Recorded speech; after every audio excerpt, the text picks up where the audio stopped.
Makikipaghiwalay ka na sa asawa mo o kawawa mga anak mo. Hindi basta-basta ginagawa yan. Alam mo ba kung gaano kahirap ang broken family? Kilala mo kung sino ang magsasuffer dyan? Hindi naman kayong dalawa na mag-asawa.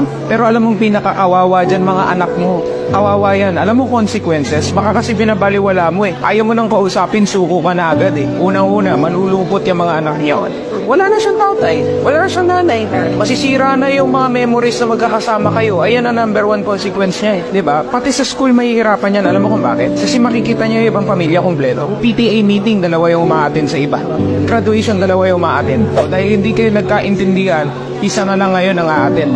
Pati sa insecurities yan, tataas. At alam mo ang tendency, pwede niya ring sisihin ang sarili niya.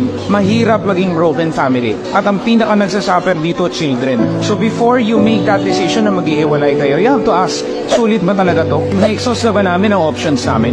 Ito na lang ba ang only choice left? Kasi tatandaan nyo, pwede makatulong sa inyo mag-asawa yan pag nag-divorce kayo.